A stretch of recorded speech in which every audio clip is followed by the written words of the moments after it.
d'installer un système Bora, c'est un kit d'automatisme à bras XTEL. Un système assez puissant puisqu'il s'adapte aussi bien sur les portails ajourés que les portails pleins. La taille maximale des vantaux 2 mètres de large pour un poids d'environ 220 kg.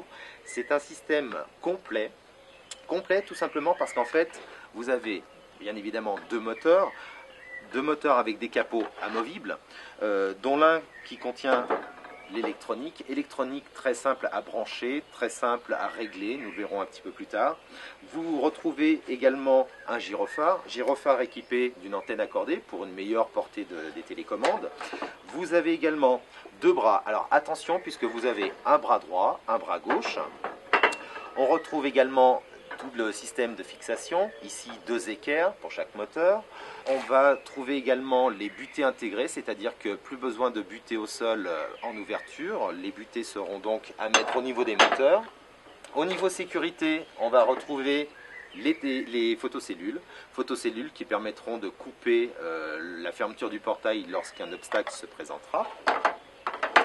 Nous allons également trois télécommandes qui permettront d'ouvrir le portail en entier ou alors simplement faire une ouverture piéton. Vous avez une petite clé de déverrouillage qui permettra de déverrouiller les moteurs en cas de coupure de courant. Bien évidemment, tout un système de notice. Alors, un quick guide qui permettra qui est en fait un résumé de l'installation, puisqu'en fait la notice vous allez la retrouver sur un CD-ROM. Pour finir, au niveau des options, vous avez également le petit interface qui permet de connecter un interphone et un visiophone. Attention, il est livré déjà inclus dans le moteur.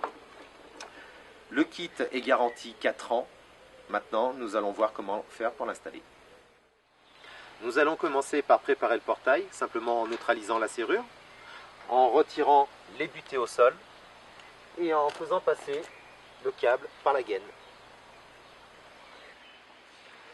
Pour la préparation électrique, nous allons faire passer à travers la gaine le câble du moteur le plus éloigné de la source électrique. C'est le moteur qui a 6 mètres de câble, ainsi que suffisamment de petits fils pour les accessoires ainsi que les photocellules. Pour positionner correctement l'équerre qui va soutenir le moteur, je vais simplement choisir le point milieu de ma zone de force et venir la reporter sur mon pilier. Mon quick guide m'indique de tracer un trait 3 cm au-dessus de ce repère.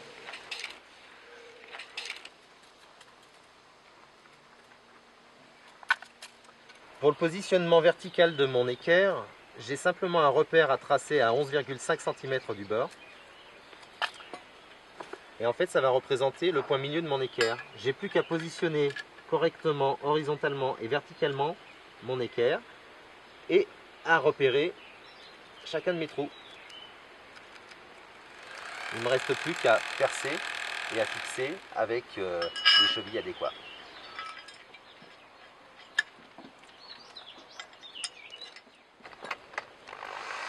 Nous avons fixé les deux équerres solidement sur chaque pilier. Maintenant, il ne nous reste plus qu'à déposer les moteurs.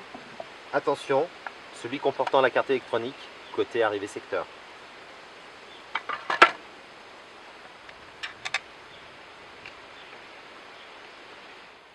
Maintenant, nous allons procéder à l'assemblage des bras. Alors faites attention parce qu'il y a des repères L pour gauche et R pour droit.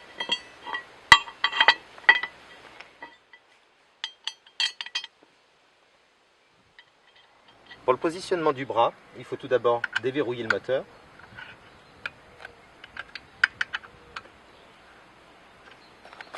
Commencez par enclencher le bras dans son axe. Pour plus de sécurité, je vais le faire tenir, mais attention, je n'ai pas besoin de serrer fort, puisque je vais être obligé de le redémonter pour positionner ma butée. Je présente mon bras sur le point fort, et surtout, je vais mesurer un entraxe d'environ 75 cm pour pouvoir fixer ma patte de fixation.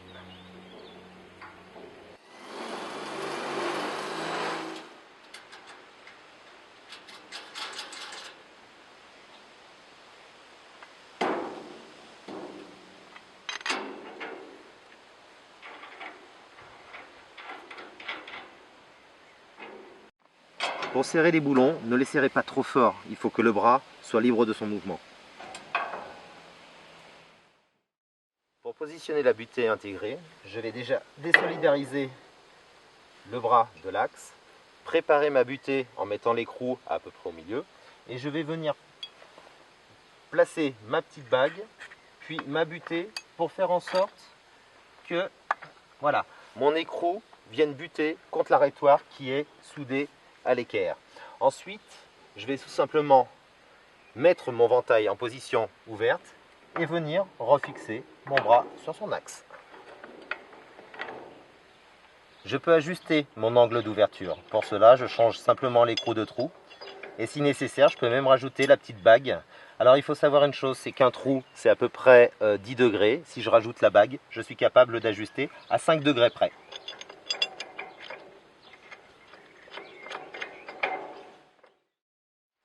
Voilà, la partie mécanique est terminée. On va s'occuper un petit peu de l'électricité. Pour cela, je vais tirer le 230 jusqu'à mon moteur. Et puis je vais m'occuper de tirer mes câbles pour mes différents accessoires, le clignotant, le jeu de photocellules, le contacteur à clé. Les photocellules s'installent à l'extérieur du portail à une hauteur d'environ 40 cm. Donc ce que je vais faire, c'est que je vais simplement tracer un petit repère à peu près 43 cm. Voilà, ce qui me permettra d'avoir la cellule placée exactement à mes 40 cm de haut. Je repère et je perce. Voilà, les trous sont faits. Maintenant, je passe les câbles des photocellules à travers la petite lucarne. Je fixe ma photocellule. Alors voilà, maintenant, je vais connecter les fils sur le bornier de ma photocellule. Pour cela, je vais m'aider soit du kick install, soit de la notice. Toujours pareil, hein, ne pas serrer trop fort pour ne pas dégrader le bornier. Ce qui est important, ce sera surtout de bien repérer les fils.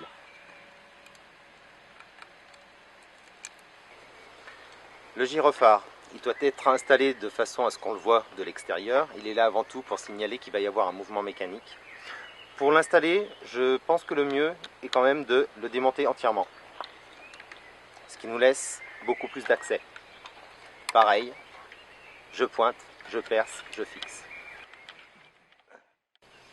Voilà, donc tout le réseau de fils est tiré. Maintenant, il ne me reste plus qu'à bien connecter mes fils sur les borniers. Alors le gros intérêt de ce système, c'est que vous voyez, il y a en fait des pictogrammes de couleurs qui m'indiquent la fonction de chaque borne. Et le gros intérêt de cette carte également, c'est que les borniers sont déconnectables. Donc en fait, c'est beaucoup plus simple pour moi de connecter les fils sur les borniers.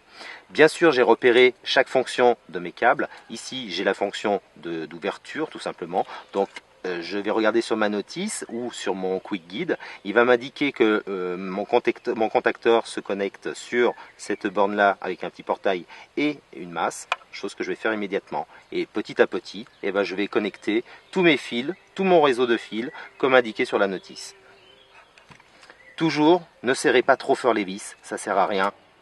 Il suffit de faire un bon contact et de ne pas déformer le bornier. Pour tester la photocellule, bien évidemment, je dois mettre la carte sous tension. Je vais commencer par brancher l'arrivée secteur, la phase, le fil marron côté fusible, le neutre.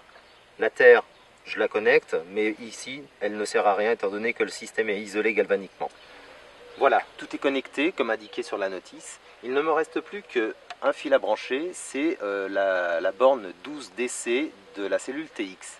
Alors elle se branche en deux fois. Pour un mode test et pour une installation définitive. Pourquoi? Tout simplement parce qu'en fait, j'ai besoin de vérifier l'alignement de ma photocellule. Pour cela, il faut que la petite LED rouge soit tout le temps alimentée. Donc, dans un premier temps, comme indiqué sur la notice, mon alimentation, je vais la brancher sur la borne VA. Je vais vérifier l'alignement de ma photocellule et après, je viendrai la brancher sur ma borne TXF.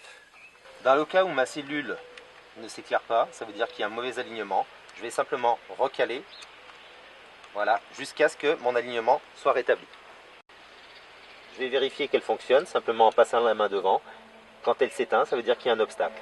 Une fois la vérification des photocellules faite, je vais remettre le fil d'alimentation de ma photocellule TX sur la borne indiquée sur la notice, c'est-à-dire la borne TXF.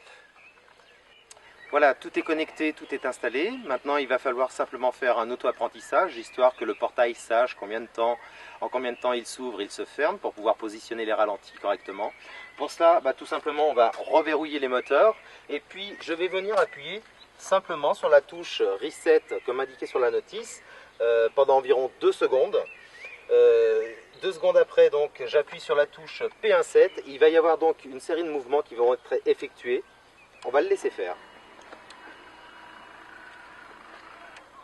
Ça commence par une toute petite ouverture, puis le portail se referme, puis il va faire une ouverture complète et une fermeture complète pour pouvoir calculer le temps qu'il met pour s'ouvrir et se fermer. Voilà, mon installation est terminée. Il ne me reste plus qu'à programmer les télécommandes. Pour ça, c'est extrêmement simple, puisque je vais appuyer tout simplement 2 secondes sur la touche P2 radio. La petite LED rouge de ma carte électronique s'éclaire. J'appuie sur la télécommande. Voilà, un clignotement. Ma télécommande est programmée. Bien sûr, je vais vérifier la sécurité, notamment les photocellules. Il devra y avoir action lorsque je vais traverser le faisceau. Il va falloir également vérifier la puissance du moteur. Je dois pouvoir le stopper aisément à la main, sinon je reprends mes réglages. Sur la carte électronique, nous avons plusieurs réglages importants. Alors vous avez notamment le réglage de la force qui permettra de donner la puissance au moteur, et puis 2 réglages OBS et OVL. Alors OVL est le réglage de la sensibilité ampère-métrique, c'est-à-dire qu'il va falloir pouvoir stopper votre portail à la main. OBS est le temps de réaction, c'est-à-dire que imaginez vous êtes dans une zone un petit peu ventée, il est préférable de remonter OBS, c'est-à-dire le temps de réaction, pour pas qu'il s'arrête à chaque coup de vent. Tous les éléments de sécurité sont vérifiés, il ne me reste plus qu'à remettre les capots et profiter de mon automatisme.